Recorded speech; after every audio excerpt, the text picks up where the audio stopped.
¿Nos manda Dios enfermedades para castigarnos? Aquí te respondo. Presta atención.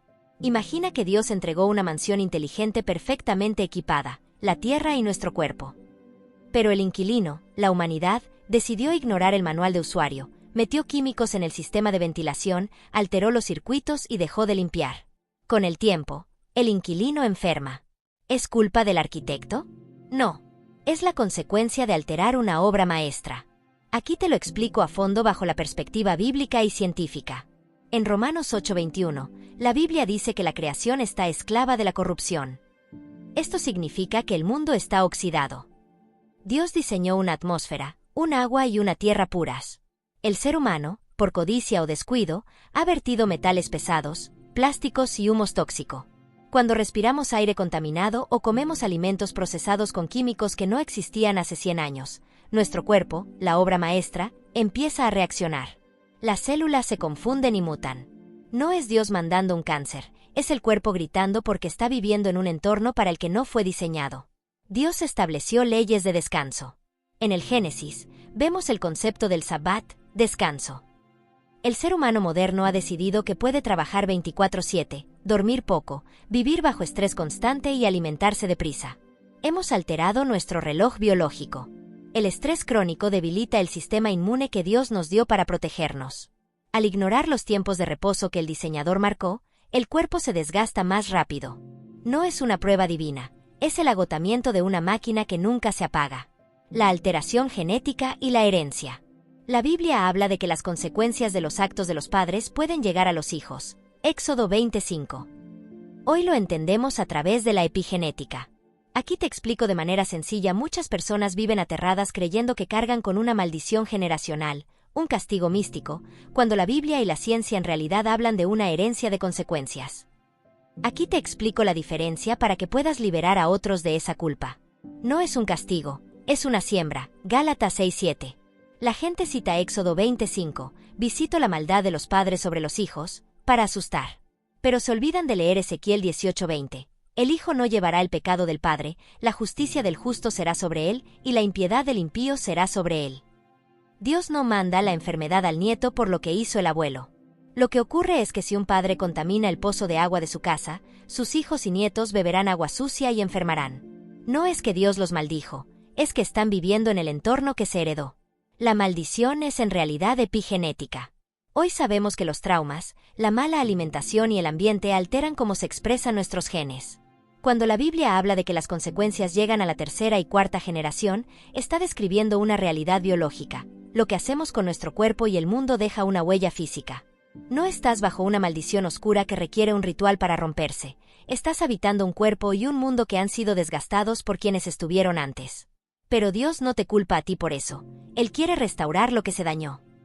Si alguien te dice que tu enfermedad es una maldición de tus ancestros, recuérdale que Gálatas 3:13 dice: Cristo nos redimió de la maldición de la ley, hecho por nosotros maldición.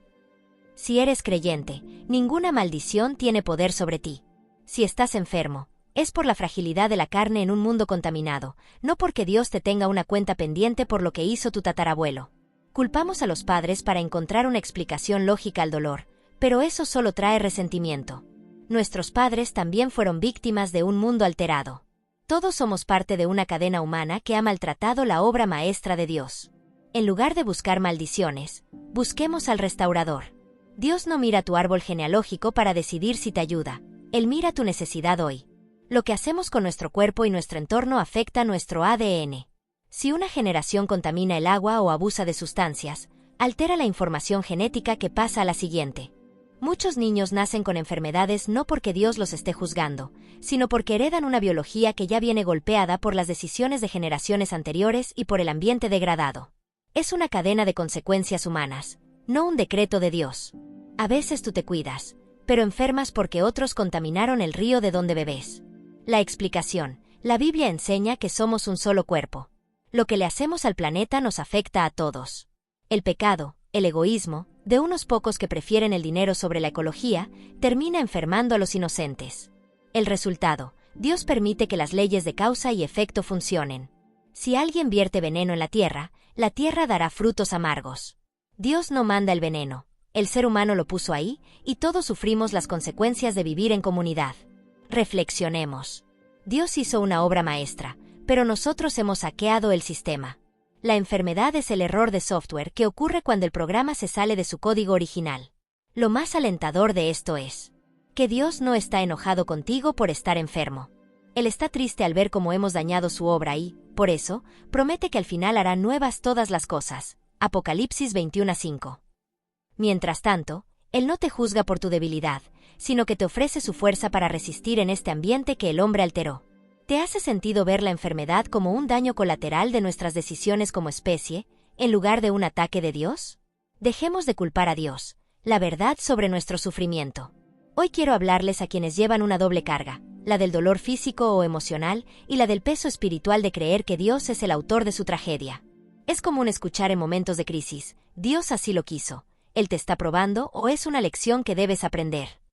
Pero si escudriñamos las Escrituras con honestidad, descubriremos que Dios no es el verdugo, sino nuestro más grande aliado. Dios no es la fuente del mal. Muchos atribuyen la enfermedad a la voluntad divina, pero Santiago 1:13 y 17 es tajante: que nadie diga que es tentado o probado por Dios, porque Él no puede ser tentado por el mal, ni Él tienta a nadie.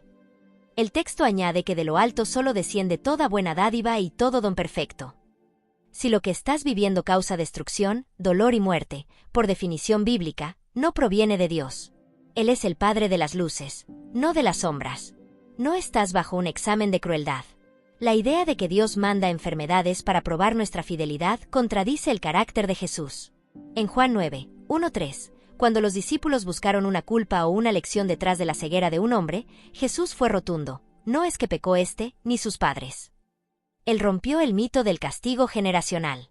Dios no necesita romperte los huesos para ver si lo amas. Él ya conoce tu corazón. La enfermedad es un fallo de este mundo roto, no una tarea enviada desde el cielo. La voluntad de Dios es la vida, no el hospital. Si la enfermedad fuera el plan de Dios, Jesús habría sido un rebelde. Pero en Mateo 9:12, Él mismo valida la necesidad de los médicos y dedica su vida a sanar. Jesús nunca le pidió a un enfermo que aguantara el dolor para aprender una lección. Al contrario, cada sanidad que realizó fue un acto de guerra contra el mal. Jesús es la imagen exacta de Dios. Si Jesús luchó contra la enfermedad, es porque Dios también la odia. Un Dios que llora contigo. A veces pensamos en un Dios distante que permite el dolor con frialdad. Pero el versículo más corto de la Biblia, Juan 11:35, nos revela el corazón del Padre. Jesús lloró. Lo hizo ante la muerte de Lázaro, aun sabiendo que lo resucitaría minutos después. Lloró porque la muerte y el dolor son intrusos. 1 Corintios 15:26 llama a la muerte el último enemigo. No es el transporte de Dios, es su enemigo. Él no causa tu llanto, Él es quien recoge tus lágrimas. Su gracia no es un premio, es un sostén. Cuando Pablo sufría por su aguijón en la carne, Dios no le dijo te lo mandé yo, sino, bástate mi gracia, porque mi poder se perfecciona en la debilidad. 2 Corintios 12:9. Esto nos enseña que, aunque el mal ocurra por vivir en un mundo imperfecto, Dios utiliza su poder para que ese mal no nos destruya. Él no manda la tormenta, pero se convierte en el ancla. Conclusión para tu corazón. Dejemos de decir Dios así lo quiso, porque eso convierte al protector en agresor. En lugar de buscar un porqué en los errores del pasado, búscalo a Él en el presente. Lamentaciones 3:33 nos asegura que Él no aflige ni entristece voluntariamente a los hijos de los hombres.